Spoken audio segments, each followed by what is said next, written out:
Assalamualaikum warahmatullahi wabarakatuh. Salam sehat, sahabat Mandaya Karawang. Selamat dan bergabung juga untuk dalam acara Bincang Sehat Online bersama Mandaya Hospital Karawang. Kami ucapkan terima kasih untuk para peserta yang hari ini sudah bergabung di acara seminar dan bincang sehat online bersama Mandaya Hospital Karawang. Untuk seminar hari ini juga kita akan mengangkat tema kenali berbagai metode penanganan untuk atasi hernia dan wasir. Hari ini Mandaya Hospital Karawang spesial banget dalam ulang tahun yang ke-10 dan kita akan menghadirkan pembicara-pembicara yang sangat luar biasa dari Mandaya Hospital Karawang.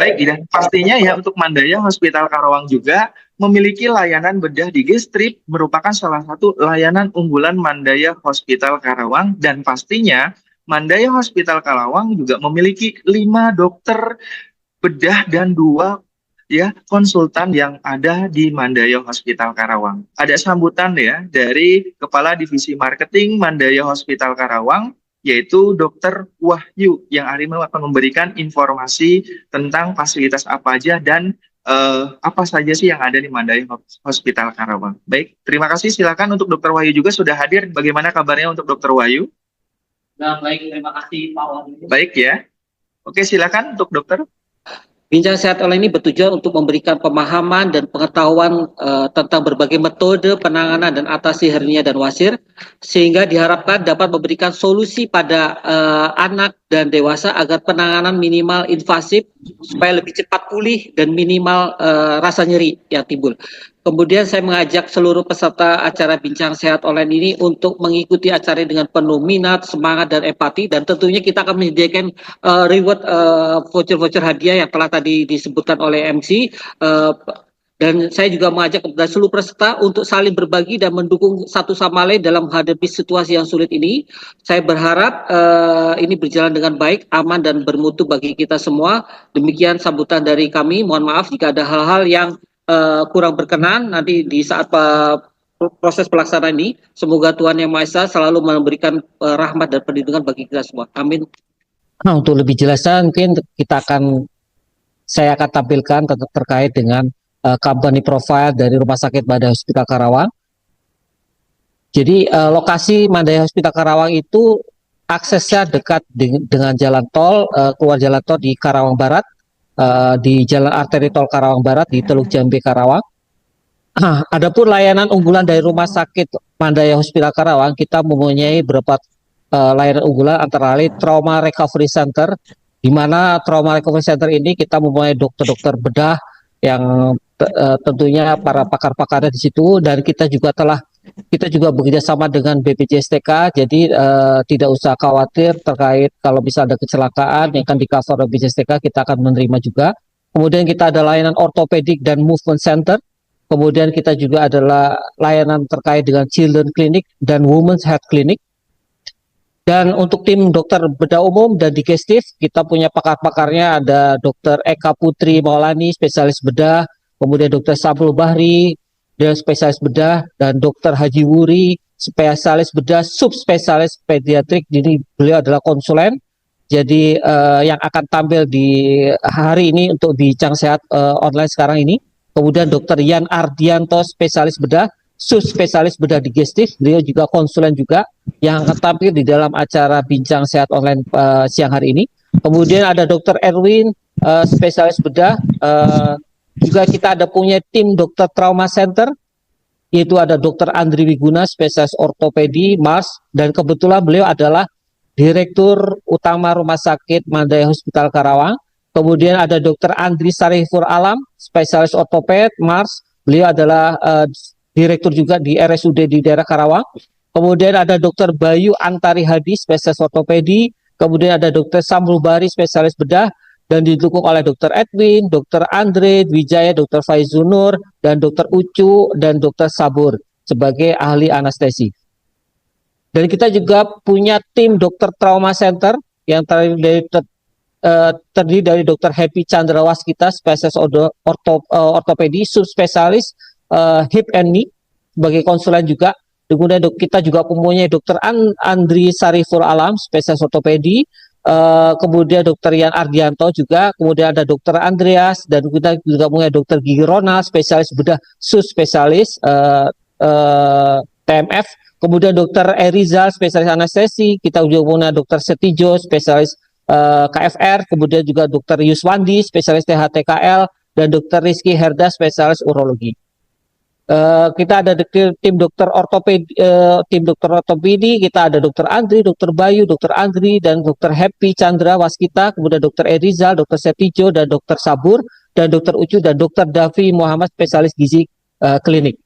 Layanan bedah umum dan digestif di Rumah Sakit Mandaya Hospital Karawang, sahabat Mandaya, kita mempunyai pelayanan tindakan bedah digestif.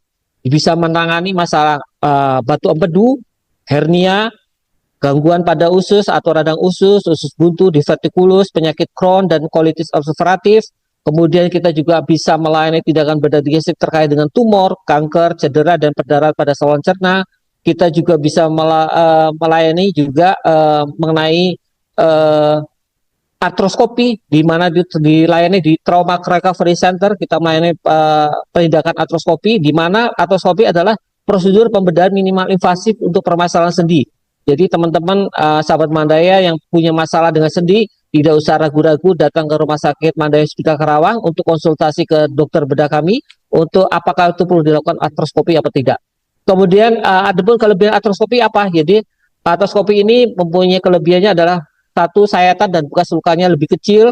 Kemudian kedua, waktu pemulihan lebih singkat. Ketiga, efek sampingnya tidak menyakitkan, dan tindakannya itu tentunya lebih aman buat para sahabat Mandaya.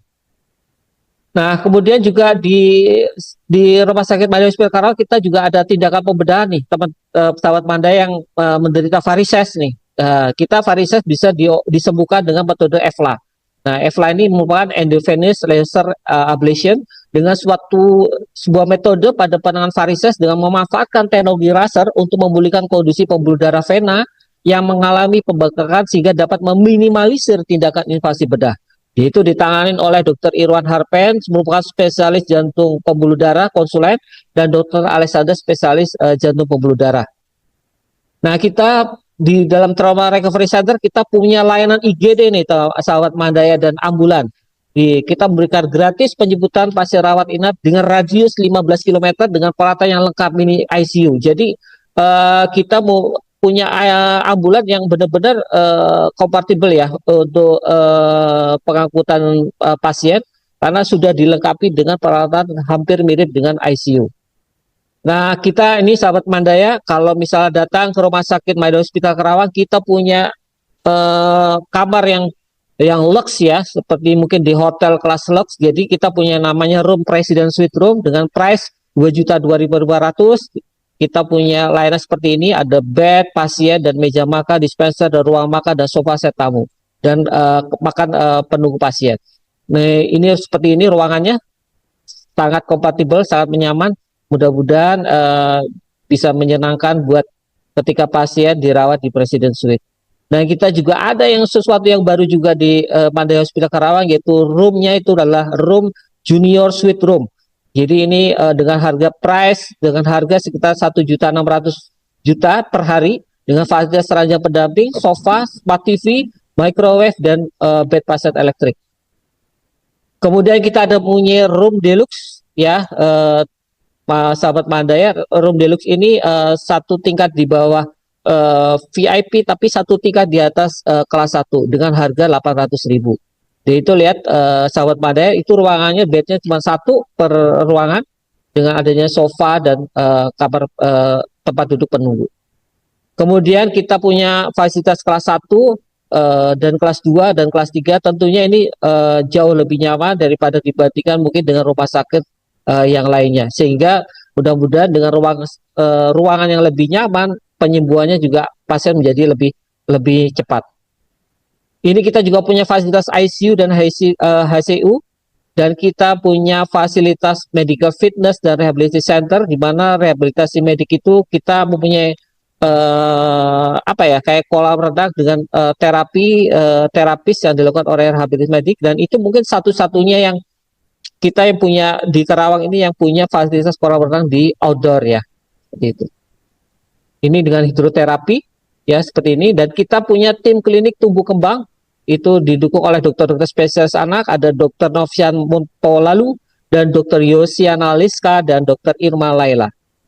Dan kita juga punya tim tumbuh kembang lagi, kita punya didukung oleh spesialis kedokteran fisik dan rehabilitasi Dr. Setijo, dan kita juga punya dokter spesialis kedokteran jiwa nih teman-teman di Mandaya, sahabat Mandaya. Jadi jangan khawatir kalau kita misalnya teman-teman ada mengalami sesuatu stres atau keluhan, bisa konsultasi ke Dr. Anggi Aviandri Putra.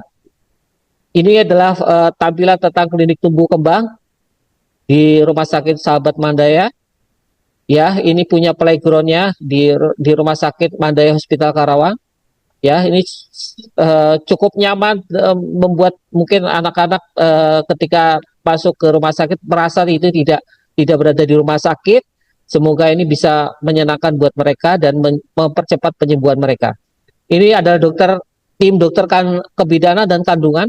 Kita punya Dr. Joko Nugroho, spesialis obstetri ginekologi, Dr. Fidalisna, Dr. Maulia Mardini, dan Dr. Sinta Puji Tilusari, dan Dr. Cucu Santosa. Semuanya adalah dokter spesialis kebidanan. Dan kita punya paket yang menarik, sahabat Mandaya, kita punya paket namanya maternity couple dinner. Jadi ini jamuan makan romantis bersama pasangan setelah proses melahirkan. Dan ini mungkin satu-satunya mungkin di daerah Karawang kita punya program maternity couple dinner. Jadi setelah melahirkan mungkin istri dari atau sahabat Mandaya merasa kesakitan atau mungkin lelah, itu bisa mungkin dengan makan romantis ini kita mungkin hilang capeknya, sehingga itu menambah kemesraan di keluarga mereka. Terima kasih, salam sehat buat sahabat Mandaya. Bahkan hari ini juga dokter spesialisnya sudah ada di kita ya, yang untuk memberikan pematerinya. Langsung aja kita sapa nih untuk Dokter Haji Wuri, dokter spesialis bedah anak, konsultan Mandaya Hospital Karawang. Kita sapa ya, gimana kabarnya dokter hari ini? Baik, bismillahirrahmanirrahim. Assalamualaikum warahmatullahi wabarakatuh. Salam sejahtera buat semua kita, bahwa bersyukur alhamdulillah bahwa pada hari ini kita bisa bertemu, berbincang-bincang sehat bersama Mandaya Hospital. Alhamdulillah kabar kami baik, terima kasih Mas.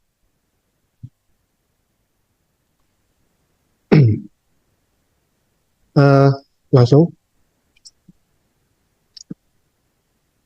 Baiklah, untuk pertama kita acara berbincang-bincang sehat ini, kebetulan saya mendapat satu topik yang sebetulnya agak sulit ya, artinya untuk meraba rasakan bagaimana keluhan anak-anak itu sakit perut itu bagaimana gitu. Baik, kita mulai ya, bismillahirrahmanirrahim.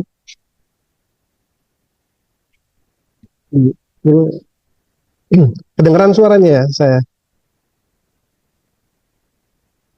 Bagus suara? Ya, terdengar dok. Baik, terima kasih.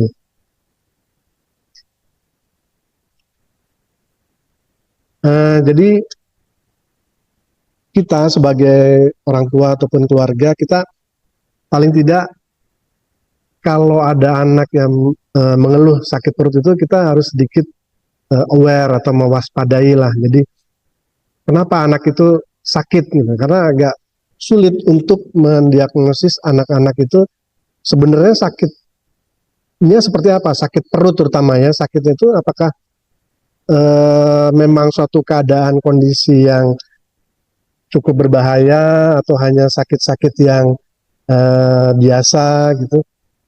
Jadi pada anak-anak pada umumnya itu mereka merasakan rasa tidak enak di perut itu diekspresikan sebagai kembung. Ma atau pa atau ibu, kok perut saya kembung ya. Kemudian kadang-kadang beberapa anak juga mengatakan bahwa kok perut saya seperti penuh dan ingin muntah.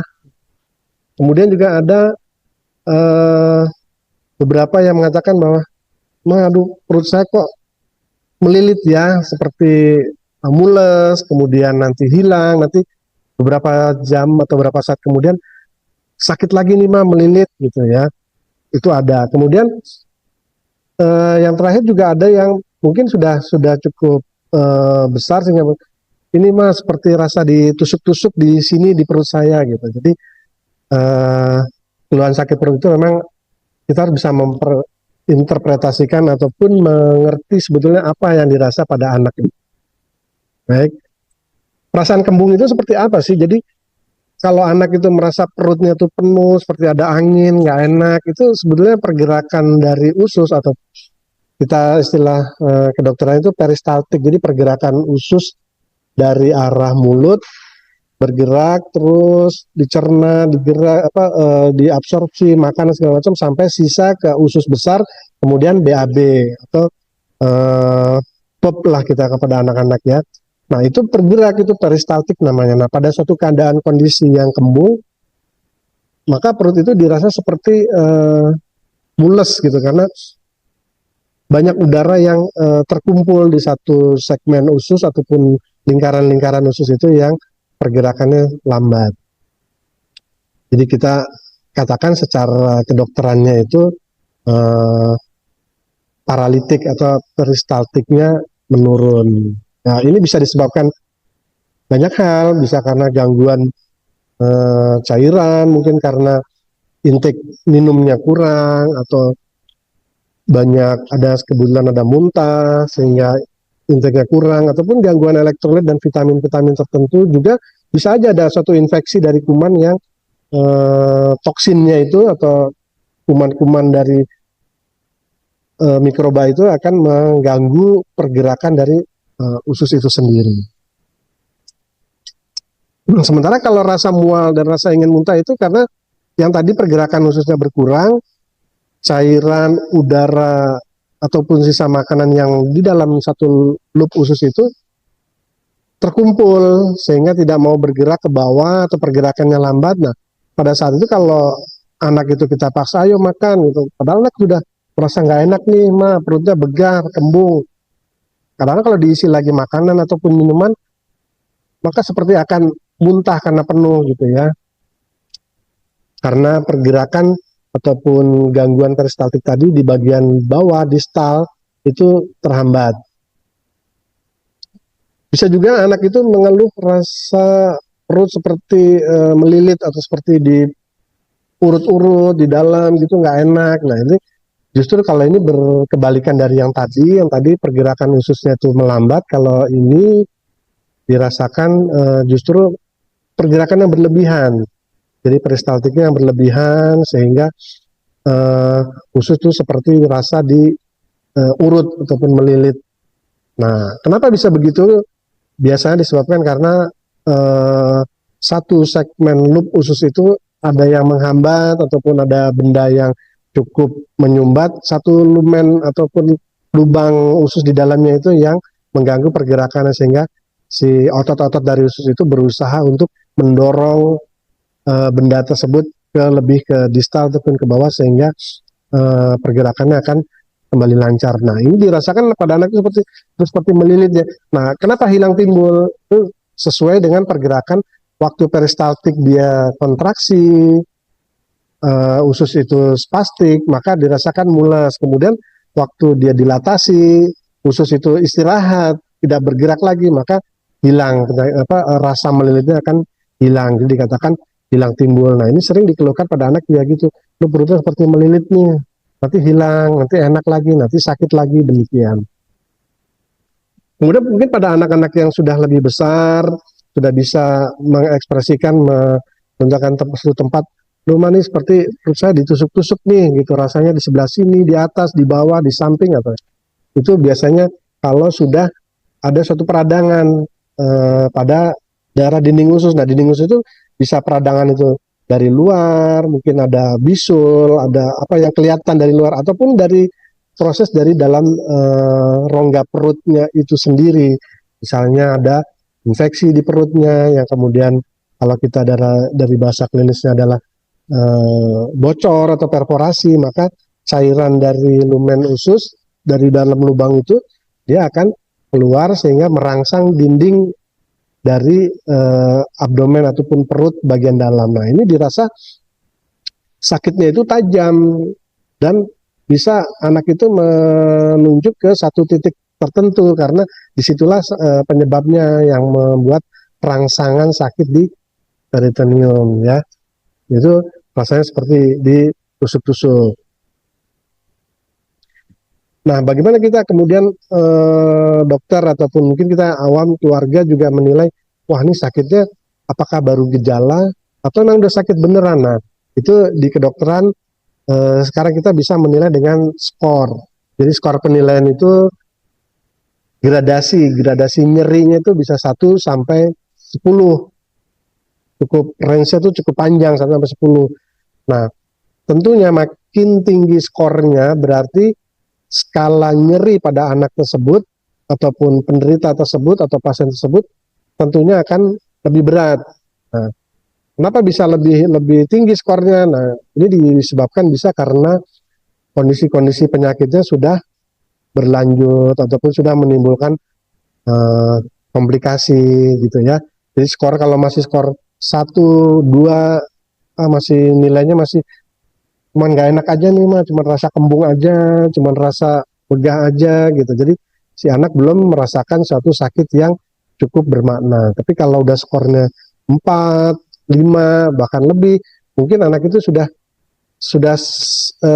mempengaruhi aktivitas anak itu sendiri. Mungkin sudah mulai malas bergerak, mungkin perutnya juga dipegangin saja, malas makan sudah nggak mau gitu ya.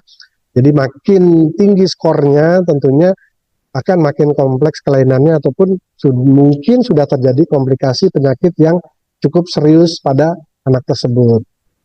Jadi kita bisa menilai sendiri tuh, ini kira-kira penilaian skornya udah berapa nih gitu ya. Makin dini skornya maka kita masih katakan ini baru gejala aja kok ya.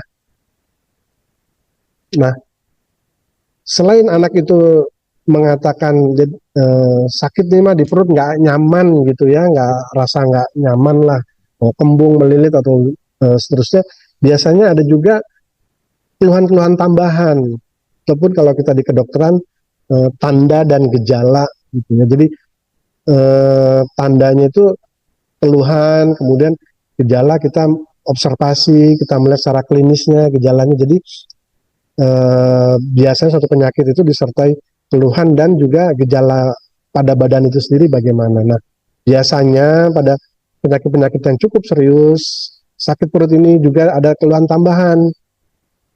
Misalnya demam, gitu ya, demam. Nah, sesuai skor tadi kalau masih skor-skor awal, masih 1, 2, 3 gitu, mungkin demamnya ya hanya sumeng-sumeng, hanya greges-greges, hanya badan hangat-hangat, tidak terlalu dirasakan panas gitu ya, tapi mulai nggak enak badan.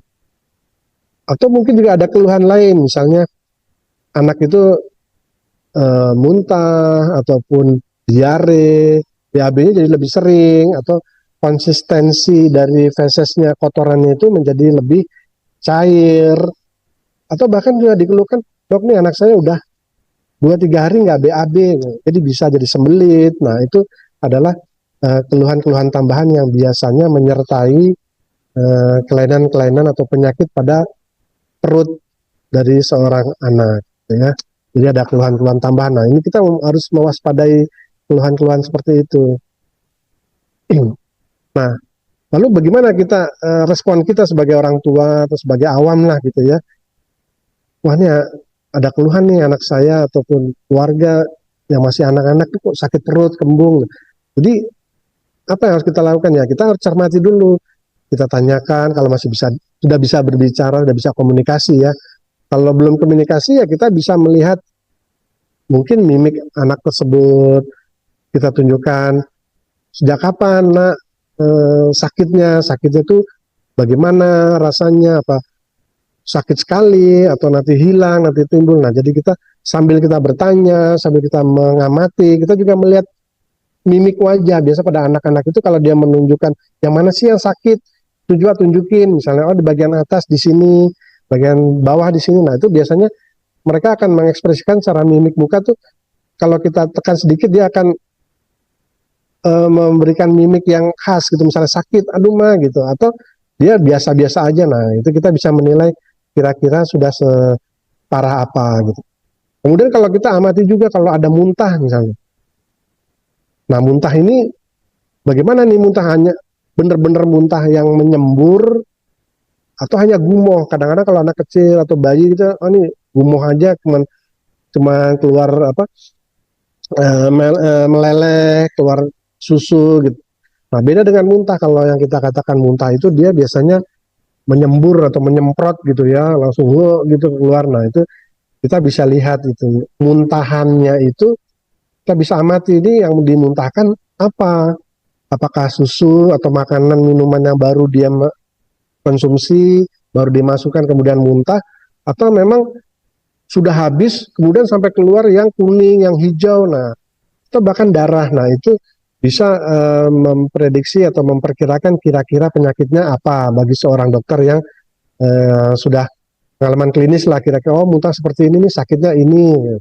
Tapi sebagai orang awam kita harus sudah aware bahwa oh kalau ada muntah, bagaimana ya muntahnya. Nah, paling tidak kita bisa memperkirakan bahwa ini muntah masuk angin biasa atau ada penyakit gitu ya. Nah, juga waktu anak itu mengeluh kesulitan ataupun ada gangguan BAB, apakah sembelit atau diare, itu kita bisa memprediksi ataupun mengira-ngira ini serius atau enggak gitu ya, dengan mengamati pola defekasinya atau pola BAB-nya anak itu, apakah menjadi sering atau makan sama sekali tidak, ataukah ada darahnya atau ada lendir seperti ingus gitu ya, atau hanya air aja. Nah, itu juga akan membantu dokter untuk memprediksi atau memperkirakan kira-kira oh ini sakitnya ini nih, bahaya atau tidak, nanti kita lihat lagi kemudian ya. Ini tadi jadi sambil kita bertanya, sambil kita melihat mimik dari si anak itu gitu ya. Nah, di dalam bidang kedokteran atau bedah anak atau pediatrik itu, kenapa kita lihat anak itu sesuai dengan umurnya? Karena secara kekerapan timbulnya penyakit pada anak itu tergantung dari umur, berbeda-beda. Coba misalnya neonatus, apa itu neonatus? Neonatus adalah bayi yang baru lahir 0 hari sampai usia 1 bulan, itu kita sebut neonatus. Kemudian bayi itu di atas usia 1 bulan ya sampai 1 tahun, itu kita katakan bayi. Kemudian ada lagi anak itu bisa kita bagi-bagi bawah 3 tahun atau bawah 5 tahun ya, sampai anak itu mulai remaja. Beberapa remaja biasanya ya antara 10-12 tahun gitu ya, sampai 14 tahun. Nah, ke sana sudah dewasa, sudah beda lagi penyakitnya. Jadi biasanya kalau dewasa orang tua gitu udah penyakitnya degeneratif namanya. Kalau pada bidang pediatrik biasanya penyakit itu karena kongenital ataupun bawaan lahir, apakah turunan herediter atau bukan turunan tapi sejak lahir sudah terjadi. Jadi nah ini beda-beda. Jadi sesuai dengan urutan umur. Misalnya pada pasien-pasien neonatus penyakitnya apa? Itu kadang berbeda dengan bayi, atau berbeda lagi pasien pada usia-usia anak yang terjadinya. Nah, tentunya bisa saja bawaan neonatus timbulnya gejalanya ketahuannya baru pada bayi ataupun anak, bisa ya. Nah, kira-kira nih secara pengalaman klinis saya berpraktek dokter bedah anak, itu paling umum pada anak-anak itu bisa usia 3 tahun sampai dewasa yang terjadi itu adalah usus buntu, yang dikenal dengan awam itu usus buntu, atau kita katakan dalam bidang kedokterannya adalah appendicitis gitu ya. Bisa juga terjadi yang namanya invaginasi pada anak-anak nih ya, invaginasi.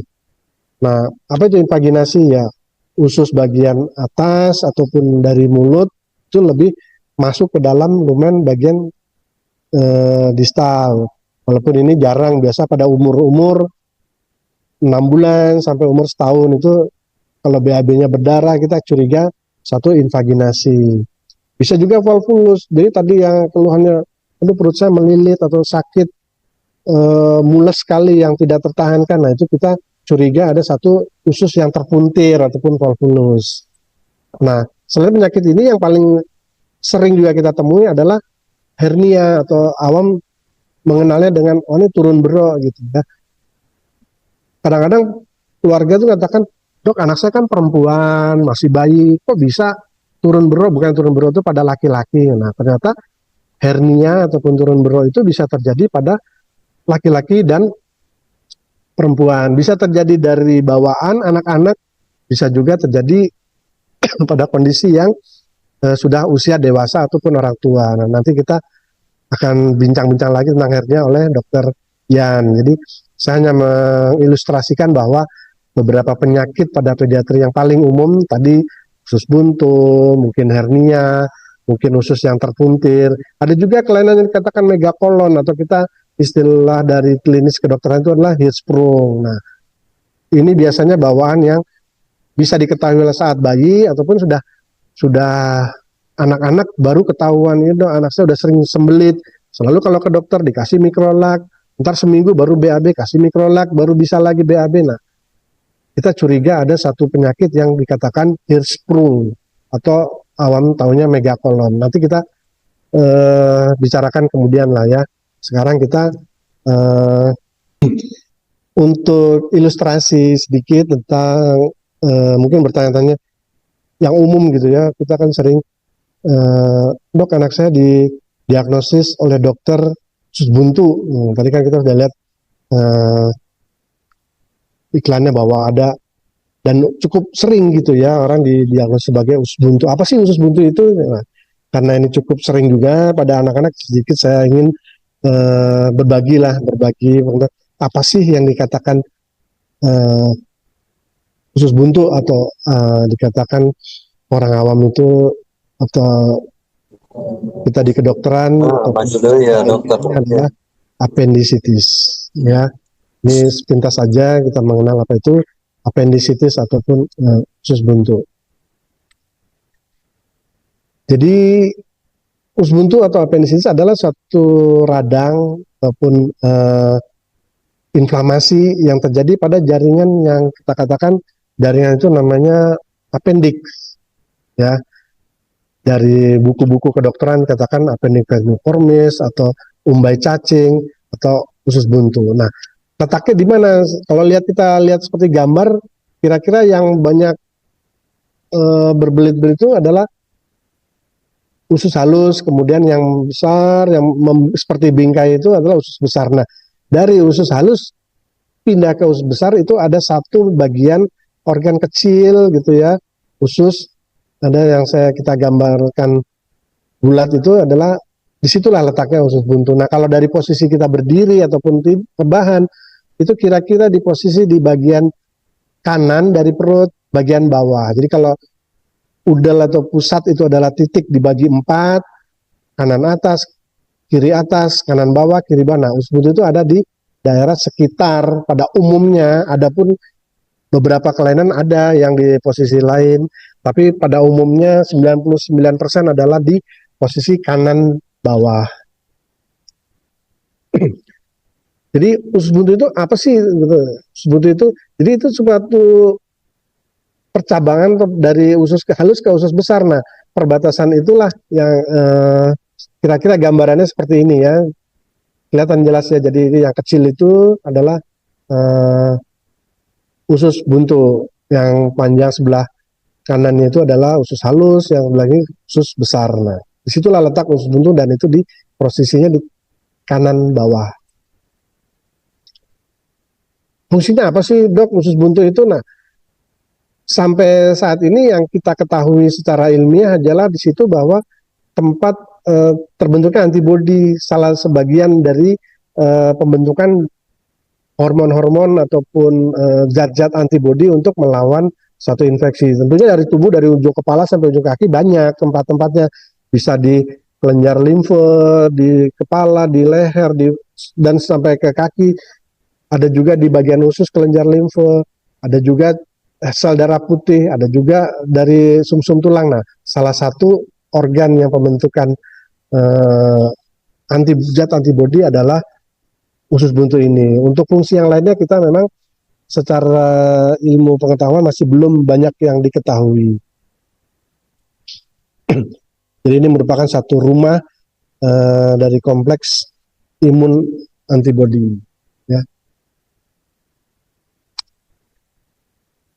Nah, apa sih yang terjadi kalau kita normalnya usus buntu itu menghasilkan lendir kira-kira 1 sampai 2 mili dalam setiap harinya. Nah, lendir ini adalah salah satu lendir untuk saluran pencernaan, bisa juga lendir itu untuk mengeradikasi ataupun mendetoksikasi kuman-kuman yang mungkin masih terbawa dari makanan gitu ya. Nah, kalau aliran hambatan dari lumen ataupun saluran dari usus buntu ini tersumbat, nah itu yang jadi masalah. Gitu. Itulah yang menimbulkan suatu peradangan atau suatu inflamasi karena aliran lendir dari usus buntu itu tersumbat. Nah, kenapa bisa tersumbat? Tentunya karena kelenjar-kelenjar getah bening di sekitar dari dinding usus buntu itu yang membesar sehingga membuat lumen atau saluran usus buntu yang memang sudah kecil menjadi lebih kecil lagi.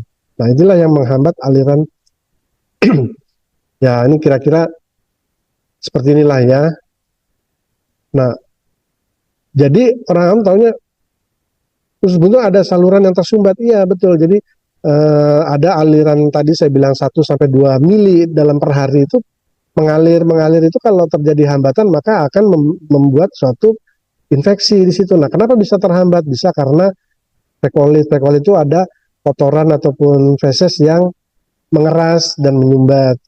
Mungkin juga ada tumor atau ada gumpalan-gumpalan cacing pada anak-anak zaman dulu. Mungkin sekarang karena obat cacing sudah cukup baik, sudah jarang ditemukan. Tapi waktu dulu waktu saya masih sekolah cukup banyak itu gumpalan-gumpalan cacing tambang ya, cacing yang bisa menggumpal itu menyumbat karena saluran ataupun lumen dari usus buntu itu cukup kecil sehingga kalau ada sedikit barang yang menyumbat maka akan menimbulkan hambatan dari cairan usus buntu tersebut. Nah, kira-kira nih penyebabnya kenapa sih dok bisa ini ya? Apakah makan biji cabai atau jambu itu tidak semuanya itu betul begitu ya. Jadi terutama sebetulnya pergerakan dari usus itu juga karena kita pengaruhi oleh makanan-makanan yang kurang seratnya, karena serat itu dia menyerap air kemudian membuat bolus atau feses makanan itu mudah dikeluarkan lagi gitu ya. Jadi kira-kira ataupun secara awamnya kita ini karena makanannya terlalu banyak atau terlalu kurang yang berserat, kurang buah, kurang sayur dan sebagainya. Itu memang pada beberapa pengalaman gitu ya, secara ilmiah penelitian belum kita lakukan, tapi secara pengalaman itu memang pada anak-anak yang jarang makan sayuran, buah-buahan, hanya kering-kering biasanya goreng-gorengan itu lebih kecenderungannya lebih meningkat menimbulkan sakit usus buntu. Nah, apa gejalanya? Gejalanya seperti saya utarakan yang awal-awal tadi, keluhan-keluhan tidak nyaman di perut, makin skornya makin tinggi, makin sakit gitu ya. di bagian mungkin anak udah bisa nunjuk iya nih di bagian kanan bawah sini rasa seperti ditusuk-tusuk gitu ya. Kemudian ada gejala-gejala tambahan lain seperti yang sudah kita bincang-bincang tadi sebelum ini ya tentang mewaspadai tentang sakit perut tadi. Nah, awalnya itu sakit usus buntu itu memang hanya pembengkakan, hanya tersumbat dari saluran usus buntu tersebut yang terganggu, maka rasanya cuma tidak nyaman gitu ya, mulai menggemuk dan itu mungkin belum bisa ditentukan anak itu menentukan sakitnya di sebelah sini gitu. Mereka hanya merasakan tidak nyaman saja. Tapi kalau sudah mulai meradang dan pecah bahkan itu sudah jelas sakitnya di kanan bawah di sini atau di anak sudah bisa menunjuk dan ada gejala lain biasanya demam, diare dan sebagainya nanti. Nah, itu sudah membutuhkan suatu pertolongan ke layanan kesehatan ya, terutama berobat dulu ke dokter yang bisa mendeteksi dengan oh iya Bu ini sudah kemungkinan adalah usus buntu. Ya, tadi gejala nyeri kalau masih gejala skornya masih kecil, tapi kalau sudah sampai skor di atas 5 ke atas itu biasanya dokter umum ataupun bahkan tenaga-tenaga kesehatan perawat atau kita sendiri secara awam juga sudah bisa oh iya nih usus buntu karena sakitnya sudah khas di kanan bawah gitu ya. Nah itu biasanya kalau sudah skor seperti itu mungkin sudah telat, sudah merangsang peritoneum kita karena katakan dalam bahasa kedokteran sudah terjadi peritonitis, ya, sudah kebocoran dan itu cukup berbahaya karena itu 20% dari kepustakaan itu menimbulkan kematian pada anak-anak yang sudah mengalami usus buntu yang perforasi karena pada anak itu gampang infeksi menyebar ke pembuluh darah sehingga menyebar ke seluruh dikatakan sepsis. Nah kalau sudah seperti itu cukup rumit perawatannya, cukup banyak metodologi penyembuhannya, obatnya segala macam dan risikonya pun menimbulkan kematian. Ya jangan sampai jatuh kondisi seperti itu. Nah ini kira-kira kondisi letak-letak itu hanya dokter-dokter yang cukup berpengalaman lah yang bisa mengerti ini ya.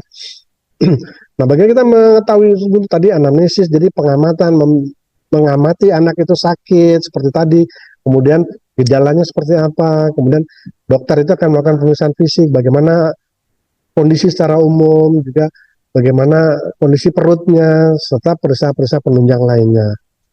Nah, penunjang pemeriksaan lain yang umum dari dokter bedah mengatakan ataupun dokter anak itu juga bisa ada peningkatan dari sel darah putihnya meningkat. Nah ini ada menandakan suatu ada infeksi gitu ya.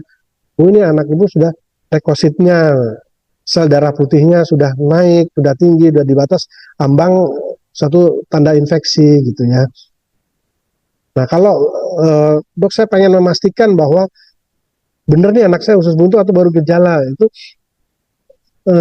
dokter kadang-kadang melakukan suatu foto polos ya, kita foto ronsennya, kemudian kita lakukan ronsen dengan meminum suatu cairan sehingga kelihatan putih. Nah ini sini usus buntunya nanti akan terlihat bengkak atau bahkan tidak terlihat karena ada sumbatan tadi ya, kira-kira seperti ini. Nah ini ada tanda panah itu kelihatan usus buntunya kira-kira seperti ini. Juga untuk saya pengen di USG untuk anak saya pengen memastikan usus buntu. Nah begini, pemeriksaan ronsen dan USG itu tidak bisa menunjukkan kepastian itu usus buntu kalau masih gejalanya masih awal 1 sampai 5 lah gitu ya. Jadi masih peradangan-peradangan awal. Usus buntu tidak bisa didiagnosis dengan pasti oleh laboratorium, kemudian juga pengen di ronsen tidak bisa juga kelihatan langsung pasti usus buntunya, di USG juga tidak bisa. Tapi kenapa dokter melakukan ronsen, kemudian juga melakukan USG pada kasus usus buntu adalah untuk menghilangkan kemungkinan-kemungkinan lain. Karena sakit perut pada anak itu bisa dari livernya bengkak, bisa dari kandung empedunya ada batu, itu menimbulkan sakit, bisa juga ada tumor, atau pada anak-anak yang perempuan misalnya dari kandungan uterus ataupun genitalia interna, ada rahim, ada sel telur, apakah ada kista di situ, atau bahkan juga gangguan dari ginjal, apakah ginjalnya bengkak, ada batu ginjal. Nah, itu semua dilihat dari USG. Jadi dengan USG kita melihat itu semua. Kalau levernya normal, empedunya bagus, ginjalnya dalam batas normal, tidak ada tumor, tidak ada kista, maka USG-nya normal. Tapi sakit anaknya, jadi kambing hitamnya atau keranjang sampahnya adalah usus buntu. Jadi kalau dok saya memastikan benar nggak nih dokter mengatakan anak saya usus buntu, dokter pasti tidak akan mengatakan ya bu ini pasti usus buntu pada kondisi-kondisi awal. Lain halnya kalau usus buntunya sudah pecah, sudah komplikasi. Nah itu secara awal sudah kelihatan anaknya sudah lebih kesakitan, mungkin demamnya tinggi. Itu tanpa USG, tanpa ronsen juga dokter udah katakan, oh ya bu ini udah 100% usus buntu karena ada tanda-tanda infeksi. Dan di USG juga akan kelihatan, benar bu ini ada cairan, ada nanah di dalam perutnya karena usus buntu yang pecah. Tapi itu udah terlambat. Karena itu saya katakan bahwa tadi udah komplikasi bisa menimbulkan infeksi berat, kemudian sepsis, bahkan menimbulkan kematian. Jadi kalau masih gejala awal, pemeriksaan ronsen, CT scan sekalipun, USG tidak bisa menentukan secara 100% pasti itu usus buntu. Tapi yang kita lakukan adalah menyingkirkan kemungkinan-kemungkinan sakit lain pada organ perut pada anak tersebut. Jadi kalau USG-nya normal, ronsennya baik, tapi sakit. Jadi kambing hitamnya atau keranjang sampahnya adalah usus buntu. Nah, kemudian bagaimana kalau sudah terjadi seperti itu ya anjurannya adalah dioperasi gitu ya. Kenapa dioperasi? Karena makin awal gejala, itu kan baru gejala. Kenapa dioperasi? Kan USG-nya normal. Justru makin awal gejala usus buntu, maka operasinya lebih simple.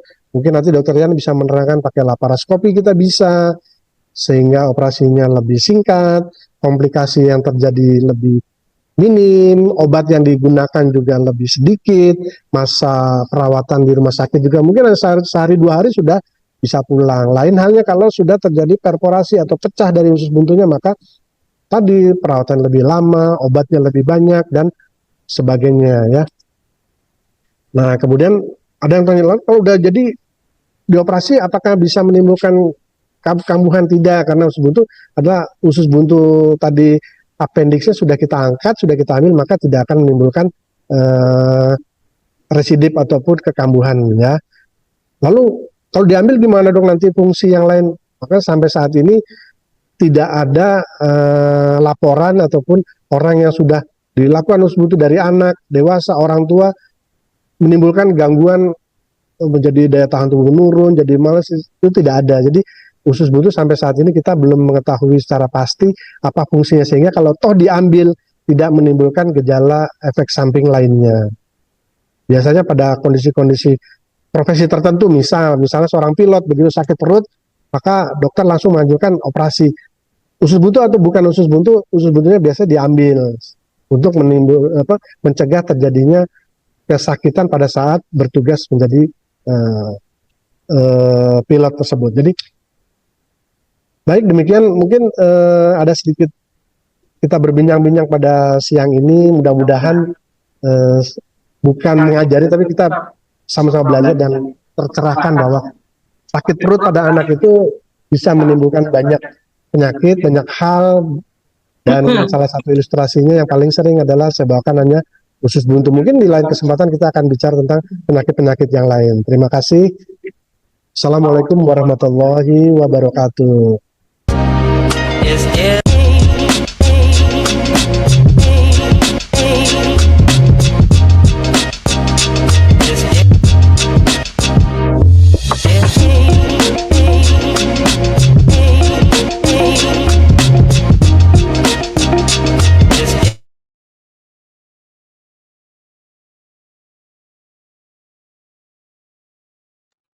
Silakan dikembalikan ke pembawa acara. Terima kasih.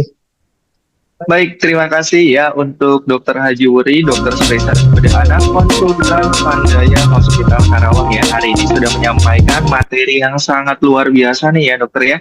Dan dengan tema mewaspadai keluhan sakit perut pada anak. Jadi banyak sekali nih antusiasnya dari peserta yang sudah memenuhi komentar-komentar dok. Jadi hari ini kita memilih 5 pertanyaan terbaik yang sudah dipilih dari tim kreatif kita semoga mewakili ya pertanyaan-pertanyaan yang lainnya juga yang disampaikan. Oke, nah Dok, mungkin sebelum kita membaca pertanyaan-pertanyaan yang sudah disampaikan, memang mewaspadai keluhan sakit perut pada anak biasanya memang sering terjadi juga ya Dok ya pastinya. Nah, biasanya Dok, bagaimana sih memang apa yang perlu mengubah pola makan atau mungkin kebiasaan anak biasanya Dok? Apa sih biasanya? Mungkin dari kebiasaan-kebiasaan yang mungkin membuat mereka jadi sakit perut pada anak biasanya seperti itu Dok. Ya, baik, terima kasih, Mas. Jadi kalau tentang jadi kebiasaan itu bisa ada dua ya, satu dari pola makan, kemudian juga dari pola asuhan dari keluarga itu sendiri. Misalnya pola makan tentunya kita sesuaikan dengan usia ya, usia kapan masih dengan ASI, kemudian kapan mulai dilatih untuk mengenal makan makanan yang cair, kemudian makan lunak dan seterusnya sampai nanti dia dewasa. Itu tentu sesuai dengan usia-usia tertentu ya, Oke. Mas. Nah, tapi bagi kita sebagai orang tua itu tentang pola pengasuhan kebiasaan. Artinya gini, dari kecil kita sudah mulai membiasakan anak itu sesuai usianya mengenal makan makanan yang cukup padat. Nanti misalnya kalau nggak sudah mulai ASI ataupun PASI itu pengganti air susu ibu, mulai mengenal makan makanan yang lunak, ya. Bisa kita lakukan dengan bubur susu dan sebagainya. Itu kita harus biasakan sampai anak itu nanti terbiasa dengan pola makan di lingkungan kita. Misal di lingkungan kita tuh nasi gitu ya, kita mulai mengenalkan tuh sedini mungkin bubur nasi, kemudian nasi yang mulai padat, karena banyak juga kasus-kasus yang sampai besar tidak doyan nasi. Nah, itu karena orang tuanya atau keluarga kita tidak mendidik dari awal mengenal apa itu nasi. Tentunya di tempat lain, misalnya singkong, misalnya jagung, itu berbeda-beda ya, tapi kita secara umum adalah kita kenalkan makanan yang sehari-hari kita makan. Kemudian juga selain makanan, karena ini menyangkut gangguan atau pencernaan seperti yang tadi, mewaspadai sakit perut, adalah pola defekasi. Pola defekasi itu bagaimana melatih anak itu mulai dia dari awal. Biasa anak-anak kan masih belum ngerti tentang ngompol, BAB masih sambil tiduran. Nah, itu kita mulai latih tuh, mulai anak itu mengerti sejak dini. Jadi mulai usia-usia bisa kita ajak mulai gendong, kita pagi-pagi kita ajarkan begini loh untuk toilet training. Jadi mulai dikenalkan sedikit-sedikit nggak apa-apa. Jadi mulai, karena ada juga beberapa pasien tuh yang sudah sekolah TK bahkan sudah SD, BAB-nya tuh masih berdiri aja baru dia bisa BAB, karena dia tidak terbiasa diajarkan untuk ke toilet untuk duduk ataupun untuk jongkok. Nah, itu juga karena secara fisiologis kalau kita duduk itu sphincter ani ataupun saluran anus pembuangan itu akan bisa relaksasi, bisa pola defekasi dengan secara fisiologis, secara normal, baik gitu ya, kita bisa kita latih, bisa kita kendalikan. Tapi kalau dia berdiri atau sambil tiduran, dia masih ngompol, masih yang atau pup yang tidak bisa terkontrol, itu akan menyulitkan nanti dia sampai besar. Jadi sejak awal kita mulai pola makanan kita atur, kemudian juga pola defekasi, kita toilet training, kita ajarkan pelan-pelan gitu. Tapi sebagai orang tua tidak boleh kalah dengan anak terus menyerah. Oh, anaknya nggak mau dok, ini anaknya menolak, anaknya masih lari-lari. Nggak apa-apa, tapi terus karena pembelajaran yang diulang lagi, maka akan sedikit-sedikit terus akan menambah pengetahuan anak itu sendiri. Dan itu juga akan membantu kita nanti kalau ada sesuatu yang patologis ataupun suatu kelainan, itu akan cepat terdeteksi.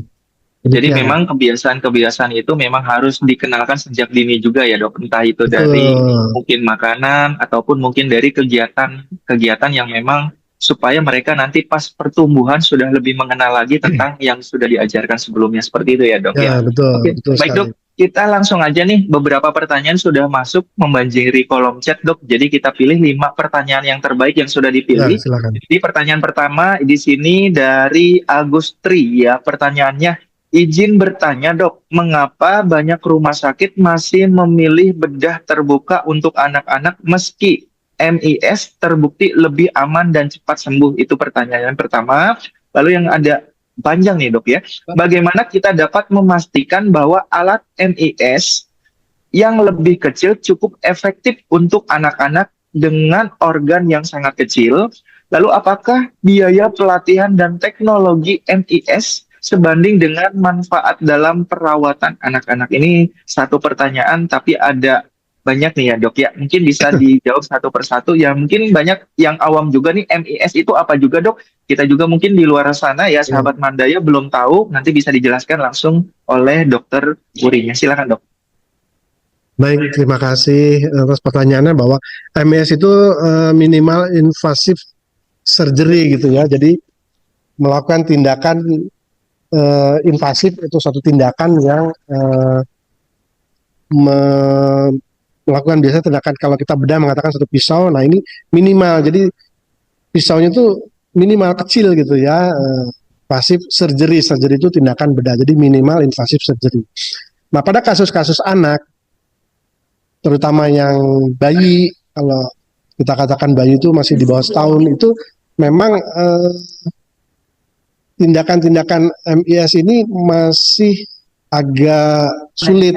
Sulitnya itu tergantung dari instrumen, karena MIS ini adalah terpengaruh oleh alat yang dimasukkan ke intraabdomen atau ke dalam rongga perut. Kita masukkan ke dalam rongga perut ya, kameranya, kemudian guntingnya, semua peralatan yang kita butuhkan untuk mengangkat usus buntu yang ditanyakan hilal usus buntu itu dengan instrumen-instrumen tertentu. Nah, pada kasus-kasus bedah pediatrik sekarang saat ini memang kecenderungannya sudah bisa menggunakan minimal invasive surgery tersebut. Tapi untuk kasus-kasus tertentu, misalnya usus buntu yang pada kasus-kasus anak-anak yang masih kecil, organ rongga perutnya pun masih kecil, itu kita ataupun saya itu masih open, terbuka. Kenapa? Karena buat kita dokter-dokter bedah pediatrik yang sudah cukup pengalaman lah, bukan saya bicara diri sendiri, tapi artinya teman-teman dokter bedah yang sudah cukup sering melakukan tindakan itu, pada kasus usus buntu walaupun dengan menggunakan open ya, dengan pisau yang terbuka, itu pun sayatan ataupun bekas insisinya, sayatannya, bekas bukaan dari pisaunya itu juga tidak lebar, tidak besar. Jadi hampir mirip dengan tindakan minimal invasif gitu ya. Karena pada anak-anak rongganya kecil, karena pada waktu kita menggunakan minimal invasive surgery ini, kita ada beberapa yang masih menggunakan dengan gas, jadi dimasukkan ke rongga abdomen itu satu udara gas sehingga itu membuat kembung. Nah, kadang-kadang pada anak itu akan membuat pos operasinya rasa tidak nyaman. Jadi kita melakukan masih tindakan open. Kenapa? Karena sayatan pada anak-anak yang open itu pun tidak terlalu besar, kecuali yang sudah saya katakan tadi peritonitis, yang sudah telat, sudah perforasi, sudah bernanah, sudah ada cairan. Nah itu memang kita harus buka sedikit lebar untuk membersihkan usus-usus tersebut. Dan ini pun juga dilakukan dengan minimal invasive surgery bisa, tapi akan lebih sulit kalau ada perlengketan dan sebagainya, sehingga bisa menimbulkan cedera-cedera yang lebih banyak lagi, sehingga kita masih menggunakan open. Nah, open ataupun minimal invasive surgery itu banyak faktor.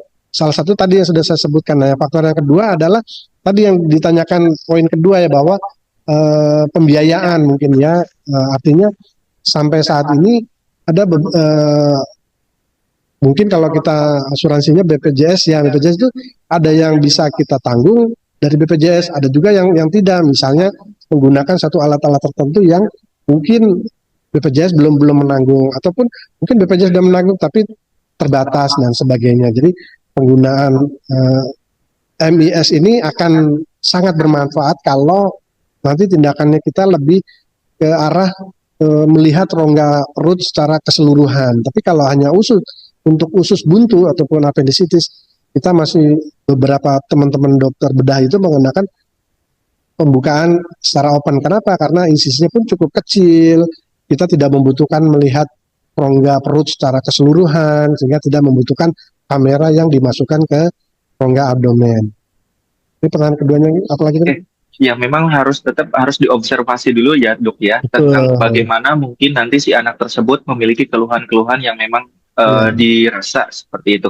Nah, untuk betul. pertanyaannya selanjutnya di sini ada pertanyaan yang kedua nih, Dok, dari Sri SF ya. Ini dari Jogja, ini dari Yogyakarta, sebenarnya Oh, jauh sekali ya, kita oh, sampai ikut iya. seminar, ya luar biasa. Oke, baik, untuk pertanyaannya, sejauh mana penggunaan teknologi robotik sugeri dapat mengurangi kesalahan manusia dalam prosedur MIS pada pediatrik?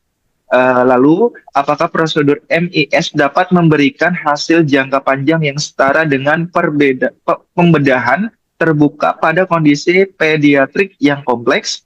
Dalam kasus pediatrik, bagaimana cara menilai objek biaya versus manfaat dan penggunaan MIS sebanding dengan teknik bedah tradisional? Itu ada beberapa pertanyaan ya, Dok. Monggo silakan, Dok.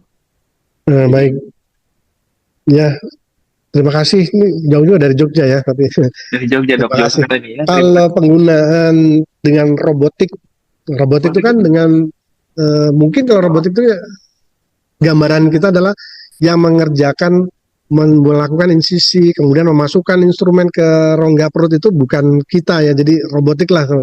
Beda dengan MIS yang kita lakukan laparoskopi, mungkin nanti dokter Ian akan menerangkan, itu kita yang melakukan sendiri.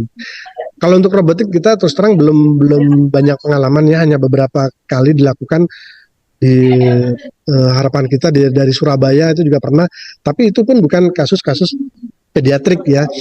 Jadi saya belum bisa menjawab bagaimana untung ruginya secara cost benefit dan sebagainya. Jadi, nah kalau tadi pertanyaan kedua adalah bahwa apa sih apa keuntungan apa jangka panjang atau segala. Kalau saya lihat kalau kasus-kasus yang simpel-simpel misalnya usus buntu atau kita angkat kolesistektomi itu memang kalau untuk open ataupun yang dikatakan secara tradisional, artinya tradisional adalah konvensional ya, bukan tradisional, artinya konvensional sebelum perkembangan alat-alat atau instrumen-instrumen bedah ini makin maju, itu tidak ada pengaruh apa-apa. Tetapi kalau kita lakukan open dengan komplikasi, misalnya terjadinya memang sudah perforasi, ada nanah di dalam perutnya, ataupun ada komplikasi-komplikasi perlengketan sebagainya, memang dengan open ataupun dengan MIS itu juga saya rasa tidak terlalu banyak perbedaan gitu ya, karena terjadinya adesi atau perlengketan itu juga bawaan dari masing-masing individu yang berbeda-beda. Artinya yang satu dilakukan open tidak menimbulkan perlengketan, justru yang satu dengan laparoskopi atau MIS kok malah menimbulkan perlengketan. Itu tergantung dari masing-masing individu itu berbeda-beda. Tapi kalau yang memang udah kompleks itu kita masih banyak menganut teman-teman itu mendingan di open kelihatan jelas, walaupun tentunya dari segi nyamannya ataupun berikut post opnya segala macam lebih cepat, itu tentunya MS itu akan lebih unggul di situ ya. Tentunya lebih jelas lah kita, karena ada kamera di dalam, kita bisa melihat keseluruhannya dibanding kita open dan hanya satu titik misalnya. Tapi secara keunggulan untuk terjadinya komplikasi itu memang belum ada dilaporkan gitu ya. Tapi sepanjang pengalaman saya sih, kalau yang memang simpel-simpel aja sih tidak menimbulkan pengaruh yang cukup bermakna gitu ya. Selain tadi mudah cepat perawatannya, kemudian pengobatannya lebih simpel, menimbulkan komplikasi infeksi segala macam yang lebih sedikit, tapi ke cost benefitnya akan lebih tinggi. Itu aja sih. Demikian, makasih. Baik, baik, Dok, terima kasih sudah dijawab ya dari pertanyaan Sri SF dari Yogyakarta. Jauh sekali nih ya, Dok. Kita Ya. semoga se-Indonesia bisa nonton kita juga. Oke, pertanyaan selanjutnya ini dari Farhan SP ya. Pertanyaannya, bagaimana kita dapat mengoptimalkan pemulihan pasca operasi pada pasien pediatrik setelah minimal invasive surgery mengingat perbedaan dalam proses penyembuhan dan kebutuhan spesifik anak-anak dibandingkan orang dewasa. Nah, itu dok. Untuk pertanyaannya, apa buktinya, apa bukti terbaru terkait long term outcome pada anak yang menjalani prosedur minimal invasif dibandingkan dengan prosedur bedah terbuka, dan bagaimana kita dapat mengatasi kekhawatiran mengenai potensi komplikasi jangka panjang seperti obstruksi atau hernia pada organ yang lebih kecil dan lebih sensitif. Ini panjang sekali dok pertanyaannya ya. Itu pertanyaan dari Pak SP. Silakan dok. Ya baik, tadi awal bagaimana kita edukasi Mengoptimalkan. optimalkan Ya, habis post opnya gitu ya, post ya opnya betul dok. bagaimana. Tentunya post operasi ini tergantung dari kausa penyebabnya dulu. Kalau dia hanya usus buntu ya mungkin tidak ada perbedaan gitu ya, mau MIS ataupun open sama-sama gitu, proses penyembuhannya pun nggak ada masalah gitu ya. Sama ya, sama-sama kalau masih simple gitu tentunya akan sama saja. Nah, lain halnya kalau sudah menimbulkan perforasi, udah infeksi atau sepsis, maka ini akan cukup cukup berat lah buat keluarga ataupun orang tua. Karena apa? Karena untuk mengedukasi anak ini cukup inilah apa ada effortnya gitu ya. Karena apa?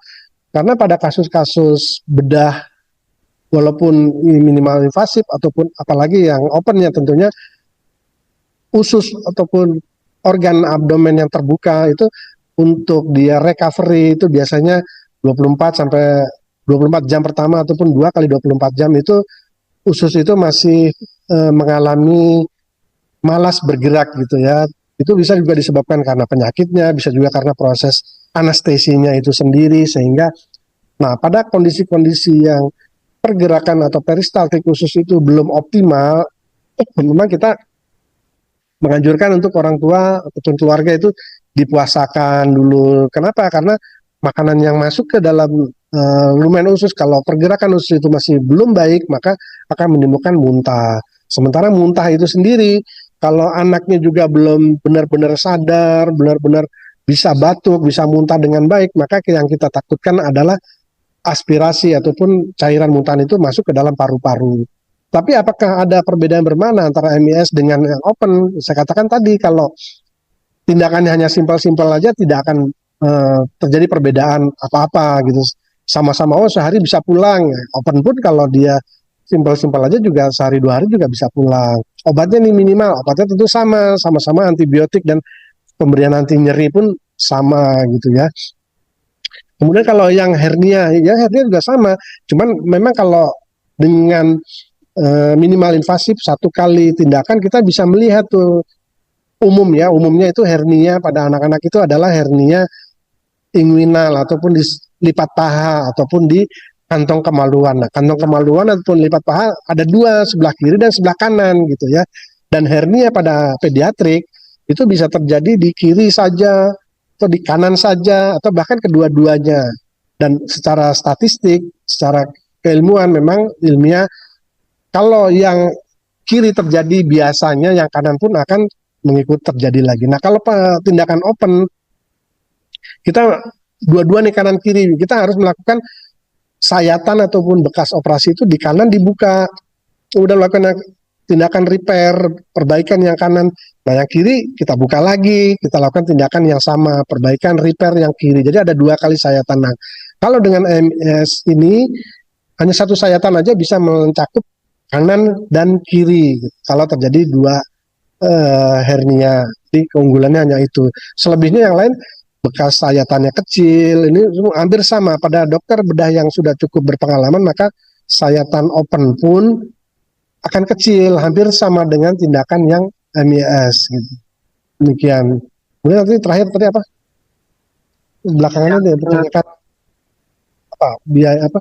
Yang terakhir, bagaimana kita dapat mengatasi kekhawatiran mengenai potensi komplikasi jangka panjang seperti obstruksi atau hernia pada organ yang lebih Ya kalau gitu dok.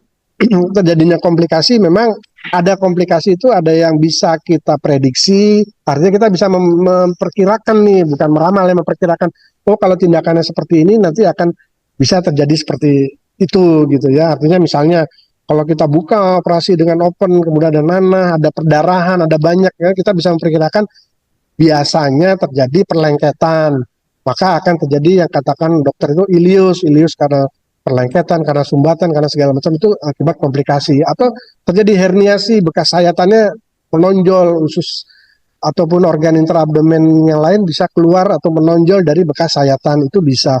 Tapi ada juga komplikasi yang tidak kita duga, artinya ada suatu kondisi yang mestinya operasi saya bagus nih, tapi kenapa terjadi seperti ini? Nah itu juga bisa. Kenapa bisa terjadi begitu? Itu tergantung dari genetik juga. Jadi ada anak yang genetiknya sekarang ini sudah mulai banyak nih, genetiknya ternyata dia menderita diabetes, tidak terdeteksi pada saat itu. Nah, baru terdeteksi setelah berobat di rumah sakit, melakukan tindakan, oh ini ternyata diabetes, itu bisa. Ataupun ada karena herediter, keturunan, misalnya keloid gitu ya. Ini ya, pada anak yang lain nggak apa-apa, tapi pada anak ini kok terjadi keloid misalnya. Jadi ada hal-hal komplikasi yang memang tidak bisa kita prediksi.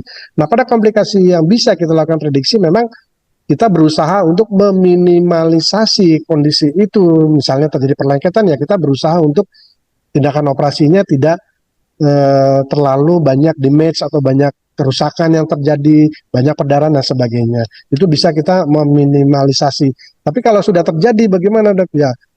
Ya kita tidak bisa. Memang semua dokter di seluruh dunia itu misal menangani suatu usus buntu ataupun penyakit lain. Itu yang kita janjikan itu bukan hasil, Pak atau Bu, ini kalau saya operasi pasti sembuh 100%, pasti tidak terjadi kekambuhan, pasti tidak terjadi ini. Tidak ada yang dokter, profesor sekalipun sebenarnya menjanjikan seperti itu. Yang bisa dilakukan oleh dokter ataupun tim perawat, rumah sakit sekalipun adalah ikhtiar atau kita berusaha melakukan sesuatu yang terbaik gitu ya, bagi suatu penyakit kita lakukan tindakan yang terbaik untuk berusaha menyembuhkan atau meminimalisasi kesakitannya, meminimalisasi kerusakannya. Tapi kita tidak bisa memprediksi secara pasti, oh ini pasti sembuh nih, ini karena saya operasi pasti sembuh, tidak juga begitu ya. Baik dokter. Baik dokter, terima kasih ya sudah menjawab beberapa pertanyaan yang sudah disampaikan oleh peserta ya. Sangat luar biasa nih.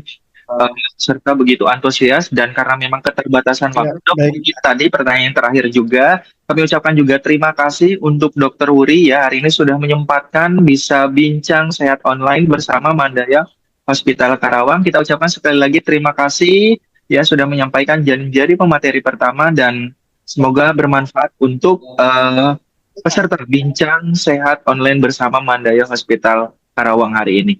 Baik, untuk selanjutnya mungkin kita akan siapkan ya, dan pastinya kita akan menghadirkan pembicara yang kedua ya, yaitu yang Ardianto Sanjaya, dokter spesialis bedah di Kesrik Konsultan Mandaya Hospital Karawang ya. Hari ini sudah hadir di acara Bincang Sehat Online bersama Mandaya Hospital Karawang. Terima kasih. Selamat siang kepada Sobat Mandaya. Jadi hari ini saya akan membawakan materi tentang minimal invasive surgery pada hernia dan hemoroid. Mungkin beberapa Sobat Mandaya sudah ada yang tahu ya tentang hernia ataupun hemoroid. Oke, jadi saya pertama mulai dulu dari penyakit hemoroid ya, atau mungkin kita lebih sering mendengarnya dengan istilah wasir. Jadi wasir sendiri ini merupakan suatu pembengkakan atau pembesaran pada pembuluh darah di anus dan bagian akhir usus besar. Dan wasir atau ambeien ini dapat terjadi karena tingginya tekanan di pembuluh darah rektum dan anus, yang kondisi ini sering disebabkan oleh kebiasaan dari mengejan yang terlalu kuat saat buang air besar, yang umumnya karena sembelit. Nah, hal ini juga biasanya dipengaruhi oleh faktor dari pola makan juga pada beberapa pasien. Nah, untuk gejala-gejalanya sendiri mungkin beberapa Sobat Mandaya ada yang sudah tahu, diantaranya yaitu benjolan yang keras yang menggantung di lubang anus, kemudian nyeri di anus terutama ketika buang air besar atau duduk, kemudian kadang terdapat bengkak dan kemerahan di area anus, kemudian perdarahan dari anus dengan sering disertai darah ya berwarna merah terang, biasanya terjadi setelah buang air besar. Kemudian anus terasa basah atau berlendir dan juga adanya gatal-gatal di area anus. Nah, kemudian untuk stadiumnya sendiri ya, untuk pada wasir ini itu terdapat 4 stadium. Jadi pada stadium 1 itu biasanya gejalanya adalah pasien suka buang air besarnya itu berdarah. Ya, kemudian pada stadium 1 ini biasanya belum terdapat benjolan. Kemudian untuk stadium 2 sendiri ini sudah mulai ada benjolan waktu buang air besar, tetapi biasanya dia akan masuk sendiri. Nah, kemudian juga terdapat stadium 3, di mana pada stadium 3 ini benjolan yang keluar pada saat buang air besar ini harus dibantu dengan tangan untuk memasukkannya kembali. Untuk stadium yang terakhir yaitu stadium 4, di sini biasanya benjolan yang keluar karena ambeien ini biasanya tidak bisa dimasukkan kembali. Nah, wasir ini bila tidak ditangani, dia akan menimbulkan komplikasi diantaranya yaitu trombosis perianal. Itu tadi adalah suatu terbentuknya pembekuan darah di dalam wasir. Nah, kemudian inkarserata atau wasirnya itu terjepit. Kemudian yang berikutnya adalah anemia, karena gejala yang ditimbulkan yaitu terdapat perdarahan, yang mungkin pada beberapa pasien tidak disadari. Nah, kemudian untuk penanganan daripada wasir sendiri, diantaranya adalah mungkin yang pertama tindakannya adalah operasi yang biasa. Jadi kita lakukan pemotongan pada wasirnya itu sendiri. Kemudian penanganan yang lainnya diantaranya antara lain untuk yang minimal invasif itu terdapat operasi stapler, kemudian penggunaan teknologi hemorrhoid artery ligation, kemudian juga kita bisa menggunakan laser hemoroidoplasti. Untuk teknik operasi ini memang terdapat kelebihan dan kekurangannya masing-masing. Jadi pada pasien-pasien dengan operasi atau stadium dari hemoroid yang terlalu besar, mungkin beberapa teknik perlu kita lakukan bisa bersamaan atau mungkin kita hanya bisa melakukan dengan teknik pembedahan biasa.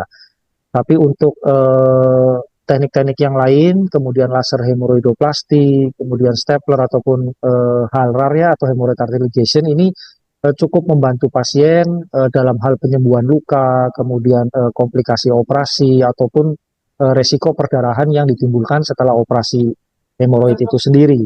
Dan pasien biasanya akan lebih cepat pulih dengan penggunaan teknologi yang minimal invasif. Kemudian untuk kasus yang kedua hari ini adalah tentang hernia. Jadi hernia ini adalah suatu kondisi kesehatan yang terjadi ketika lemak, jaringan atau bagian dari organ tubuh ini mendorong melalui titik lemah atau lubang di otot perut atau jaringan ikat. Nah, jadi untuk hernia sendiri ini memang biasanya ada bermacam-macam. Ya, ada hernia yang di lipat paha, hernia inguinal, kemudian ada di hernia yang di dinding perut. Jadi hernia ini biasanya lebih sering terjadi di lipat paha, entah sebelah kanan atau sebelah kiri. Nah, untuk gejalanya sendiri, untuk hernia biasanya antara lain konstipasi atau sembelit, kemudian masalah pencernaan, kesulitan mencerna makanan, kemudian rasa sakit di perut yang dirasakan parah, biasanya apabila sudah terjadi jepitan di hernianya. Kemudian ada benjolan atau ketidaknyamanan di perut maupun di selangkangan. Kemudian untuk faktor-faktor risiko yang bisa menyebabkan terjadinya hernia itu sendiri adalah yang pertama riwayat keluarga, kemudian kegemukan, kemudian gangguan prostat, konstipasi, kemudian batuk yang tak kunjung sembuh, ataupun pekerjaan-pekerjaan tertentu yang meningkatkan tekanan di dalam perut. Nah, untuk teknik operasi untuk pasien dengan kasus hernia juga kita bisa lakukan dengan bedah minimal invasif, yaitu dengan teknik laparoskopi. Di mana di sini dengan teknik laparoskopi maka irisan yang diperlukan hanyalah sedikit dan sangat minimal sehingga penyembuhan lukanya pun juga cepat dan pasien juga dapat pulih lebih cepat. Oke, ini keuntungan-keuntungan laparoskopi. Trauma jaringannya minimal, kemudian luka operasinya lebih kecil. Nyeri pasca operasinya minimal, dan pemulihan lebih cepat, masa rawat inap pun lebih singkat. Oke, mungkin itu aja yang bisa saya sampaikan. Terima kasih. Baik, terima kasih untuk Dokter Rian ya. Hari ini sudah menyampaikan materi tentang atasi hernia dan wasir ya. Pastinya dari sahabat Mandaya juga banyak sekali nih sudah membanjiri beberapa kolom komentar untuk pertanyaan tentang atasi hernia dan atasi wasir. Pastinya juga sebelum itu sangat luar biasa nih masih banyak yang bergabung ya dok Ya. di seminar Bincang Sehat Online dengan tema kenali berbagai metode penanganan untuk atasi hernia dan wasir. Oke, sebelum itu Dok, mungkin kita membahas yang namanya hernia dan wasir. Biasanya mereka yang memiliki riwayat seperti itu tadi juga bahkan di Mandaya beberapa tadi cuplikannya dari presentasi dokter operasi wasir tanpa pisau. Itu seperti apa tuh Dok? Itu sangat mungkin di luar sana ada yang takut tentang operasi tapi di sini kita tidak pakai pisau. Seperti apa sih Dok? Kalau mungkin bisa di Ya, sedikit kasih clue ya. Di Mandaya itu ada loh operasi wasir tanpa pisau. Biasanya di luar sana banyak yang takut seperti itu, Dok. Silakan, Dok. ya. Jadi betul. Jadi dengan teknologi sekarang kita bisa mengerjakan operasi hemoroid dengan menggunakan laser.